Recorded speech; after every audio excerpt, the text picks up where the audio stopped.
Ma'am நீங்க arrange பண்ண சொல்லிட்டீங்க. நான் எப்படி அரேஞ்ச் பண்றது அப்படின்னு கேட்டீங்கன்னா இந்த பீஸ் நேம் என்ன சொன்னேன்?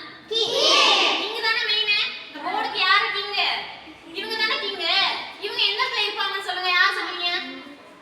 நடுவுல இருப்பாங்களா? நடுவுலனா எப்படி இருப்பாங்களா? ரெண்டு பாக்ஸ் நடுவுல இருப்பாங்களா? இல்ல இல்ல. சரியா? இங்க ஏபிசி போட்டுருக்காங்களா? A B C D E F G H I போட்டுருக்காங்களா? இந்த கிங் என்ன பண்ணனும் அப்படினா E இருக்கா? E பாக்ஸ் இருக்கா? E ல தான் கிங் எப்பவுமே என்ன பண்ணிருப்பாங்க? அங்க தான் இருப்பாங்க. சரியா? எப்பவுமே எந்த பாக்ஸ்ல இருப்பாங்க கிங்?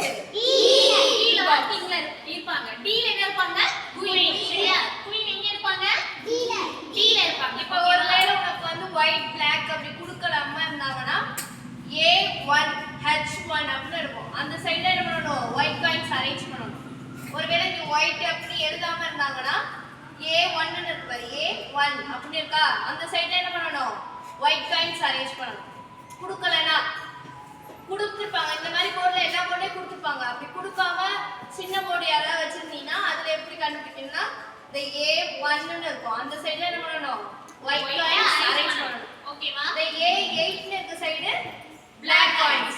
ஓகேவா? ஓகேவா? இது ஏன் நான் சொல்றேன்னா இங்க ஒயிட் பிளாக் னு எழுதி இருக்க மாட்டாங்க சில போர்டுல. எழுதி இருக்க மாட்டாங்க. அப்ப நீ கண்டுபிடிக்கிறதுக்கு சரியா? A1 ங்கற இடத்துல என்ன அரேஞ்ச் பண்ணுவ? ஒயிட். ஒயிட். ஓகேவா? A8 black. ஓகே. A1 என்ன? ஒயிட். Very good. ஃபர்ஸ்ட் எப்பவுமே என்ன ஸ்டார்ட் ஆகும்? ஒயிட். அதனால தான் A1ல ஸ்டார்ட் பண்றோம் நம்ம ஒயிட். ஓகேவா? சரி இப்படி ஞாபகம் வச்சுக்கோ. மூவ்ஸ் பார்த்ததுக்கு அப்புறம் இதெல்லாம் நான் சொல்லி தரேன். சரியா? ஃபர்ஸ்ட் என்ன பீஸ் பாப்போம்? கிங் பார்க்கலாமா? கிங்